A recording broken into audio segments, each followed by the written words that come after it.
आपण ऐकत आहात VAG ऑडिओ मराठी स्टोरी आणि मी सादर करते आहे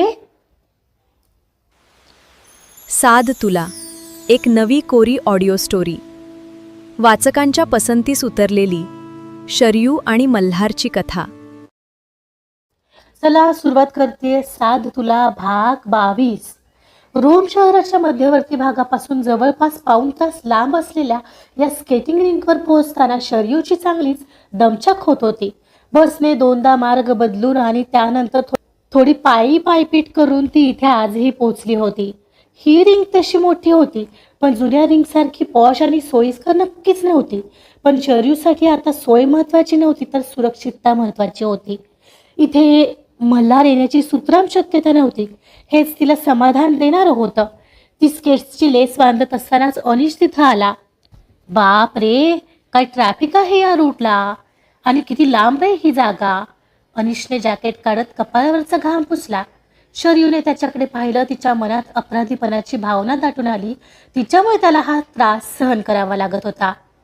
सॉरी अनिश, तुला त्रास होत असेल आणि म्हणूनच मी तुला. ती पुढे बोलण्यात अनिश म्हणाला, ओ हो शरयू, पुन्हा सुरू करू नको तुझं ते पार्टनर चेंजिंग पुराण. मी तुला काही म्हणालो का? अनिशने हसून तिला थांबवलं. तो तिच्या बाजूला बेंचवर बसला आणि स्केट्स घालू लागला, पण त्याच्या चेहऱ्यावरचे प्रश्नचिन्ह काही जात नव्हतं. पण शरयू, खरंच सांग ना, का बदललंस असं अचानक? काय झालंय का? त्याने पुन्हा एकदा तोच प्रश्न विचारला, जो तो गेल्या 3 दिवसांपासून विचारत होता. जुनी रिंग किती भारी होती. आपल्या घरापासून जवळ, फॅसिलिटीज बेस्ट होत्या, तिथे कोच साऱ्या सुद्धा होत्या. पण असं असताना अचानक काय झालं की आपण या अशा आडबाजूच्या ठिकाणी आलोय? हां. शरयूचं लक्ष स्केट्स शूजवर होतं. तिने नजर वर उचलली नाही. मी तुला सांगितलं ना अनिश, मला तिथे कम्फर्टेबल वाटत नव्हतं. तिथे गर्दी खूप होती आणि मला मला फोकस करता येत नव्हतं, तिने ठरवलेलं उत्तर दिलं. गर्दी? कमॉन शरयू, आपण सकाळी प्रॅक्टिस करायचो तेव्हा तिथं हार्डली कोणी असायचं. आणि फोकसचं म्हणशील तर तुझा फोकस तिथेही बेस्ट होता. अनिशने तिचं खोटं पकडलं. तो थोडं पुढे झुकला. तुला कोणी काही बोललं का? किंवा तिथं कोणी त्रास दिला का? बघ, मी तुझा मित्र आहे, तू मला सांगू शकतेस, आपण त्याची कंप्लेंट करू शकतो. पण असं पळून. अनिश प्लीज, या विषयावर चवीने चर्चा करण्यापेक्षा let's start today's practice, okay? शरयूचा आवाज अपेक्षेपेक्षा थोडा चढला आणि ती सरळ ग्राउंडवर निघून गेली. तिच्या डोळ्यात स्पष्ट नाराजी होती. प्रत्येक गोष्टीचं कारण द्यावंच लागतं का? आणि याला का देऊ? तिचं स्केटिंग करत वेगाने राऊंड मारायचे चाललेले काहीच क्षणात अनिशने मागून येऊन तिचा स्पीड पकडला. तिचा तो चढलेला आवाज आणि चेहऱ्यावरची अस्वस्थता पाहून अनिशने माघार घेतली होती. त्याला जाणवलं की विषय फक्त जागेचा नाहीये, काहीतरी खोल आहे जे ती लपवते आहे. पण आता जास्त खोदून विचारण्यात अर्थ नव्हता. शरयूने वेग वाढवला तसा अनिशनेही सफाईदारपणे तिचा ताल पकडला. त्या विशाल आईस रिंकवर आता फक्त त्यांच्या स्केट्सचा खरखर असा ऐकलता येणारा आवाज घुमत होता. अनिश एक उत्तम डान्सर होता. त्याने क्षणात तिच्याशी जुळवून घेतलं. जेव्हा वळणावर तोल सावरण्यासाठी त्याने तिचा हात हातात घेतला तेव्हा शरयूने तो घट्ट पकडला. पण त्यात भावनांचा ओलावा नव्हता. होती ती फक्त एका डान्स पार्टनरची गरज. दोघेही हवेच्या वेगाने बर्फावर घसरत होते, कधी एकमेकांच्या हातात हात गुंफून गोल गिरकी घेत, तर कधी एकमेकांपासून दूर जात पुन्हा लयीत जवळ येत. त्यांचं कोऑर्डिनेशन पाहणाऱ्याला अचूक वाटत होतं. पाऊल पडताच दुसरं पाऊल तिथेच पडत होतं, पण हे फक्त तांत्रिकदृष्ट्या परफेक्ट होतं.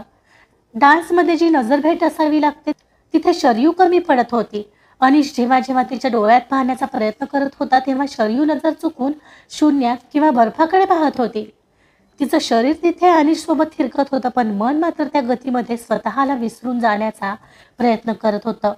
तिला फक्त थांबायचं नव्हतं, कारण थांबलं की विचार सुरू होणार होते आणि ते तिला नको होतं. साधारण तासाभराच्या कसून सरावानंतर दोघेही थांबले. घामाने ओलीचिंब, पण एका वेगळ्याच समाधानात. शरयू श्वास रोखून रिंगच्या कडेला असलेल्या बेंचवर आली आणि खाली बसली. तिने स्केट्सच्या लेस सोडल्या. तिच्या चेहऱ्यावर आता मनाचा ताण नव्हता, तर व्यायामामुळे आलेला एक तजेला होता. वा, आज खरंच खूप छान प्रॅक्टिस झाली ना, मजा आली. शरयू स्केट्स काढत पहिल्यांदा हसून अनिशकडे पाहून म्हणाली होती. अनिशही तिच्या बाजूला बसला. तो तिच्याकडे एकटक पाहत होता. हो, मजा तर आलीच, तो गंभीर सुरात म्हणाला. पण एक गोष्ट खटकते. शरीरचं हसू एका क्षणात मावळलं. तिच्या कपाळावर आठ्या पसरल्या. हा पुन्हा तोच विषय काढणार का? रिंग का बदलली? ती वैतागून म्हणाली.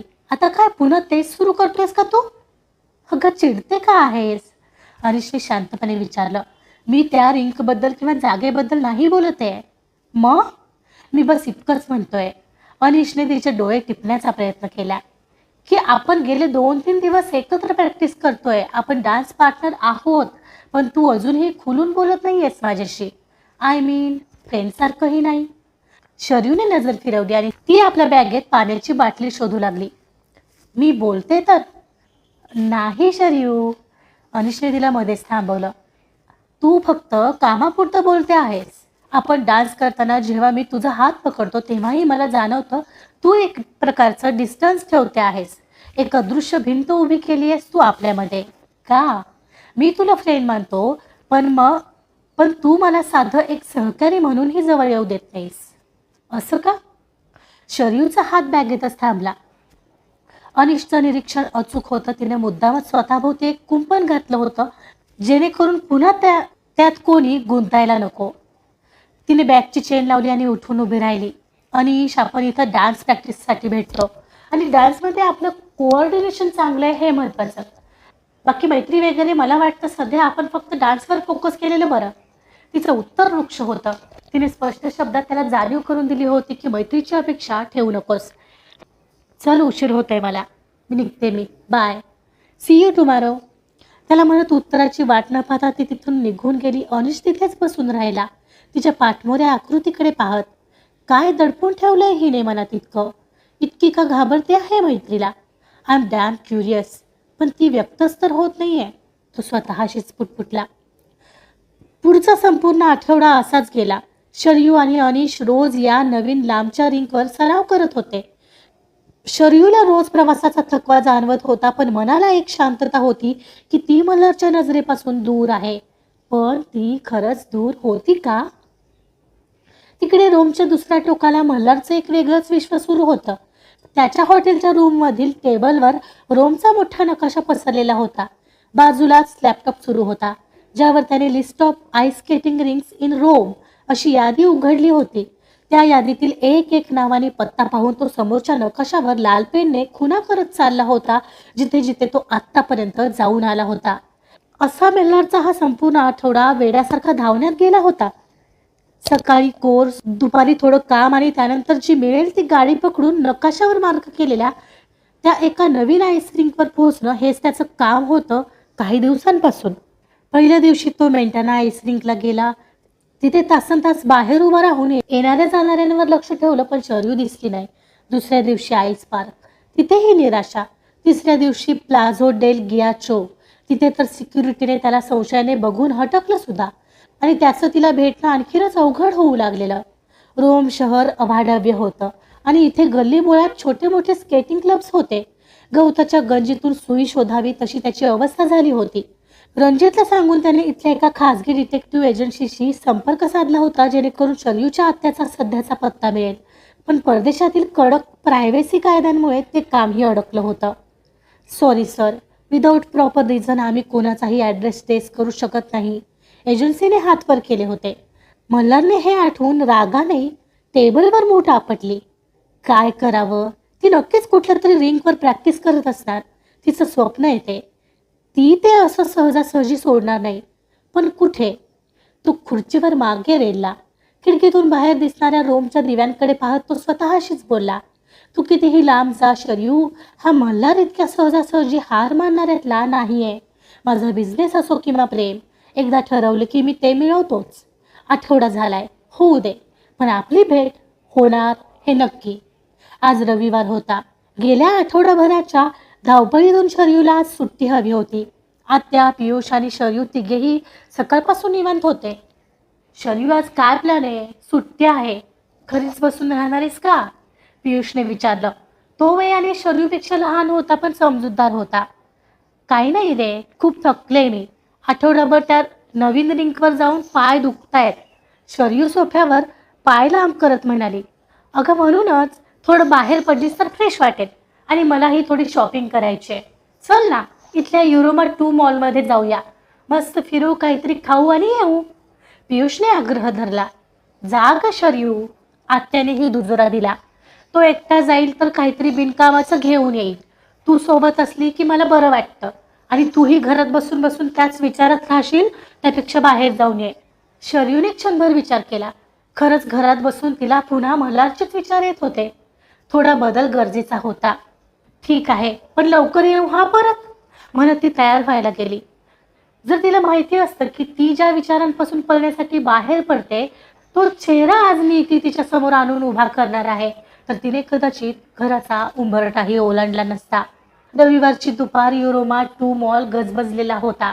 गेल्या आठवड्याभराचं दडपण विसरून शरयू आज खऱ्या अर्थाने रिलॅक्स होती. पियुषच्या विनोदावर ती खळखळून हसत होती. त्याच्यासोबतचं लंच एन्जॉय करत होती. इतक्या दिवसांनी शांत शांत राहणाऱ्या शरयूच्या चेहऱ्यावरचं ते मनमोकळं हसू पाहून कोणालाही वाटलं नसतं ही मुलगी आहे जी ब्रेकअप सारख्या एखाद्या मोठ्या तणावातून जाते. आता फिरत फिरत ते एका मोठ्या ब्रँडेड शोरूम मध्ये शिरले. पियुषने उत्साहाने स्वतःसाठी 3-4 शर्ट निवडले. शरयू दी थांब हा, मी हे जरा ट्राय करून येतो, तोपर्यंत तू बघ तुला काही आवडतंय का, म्हणत पियुष कपडे घेऊन चेंजिंग रूमच्या दिशेने गेला आणि शरयू तिथे एकटीच उरली. तिने एक दीर्घ श्वास घेतला आणि ती लेडीज वेअरच्या सेक्शनकडे वळली. रॅकवर लावलेल्या एका सुंदर ड्रेसवर तिने हलकेच हात फिरवला. तिचं मन आता पूर्णपणे शांत होतं.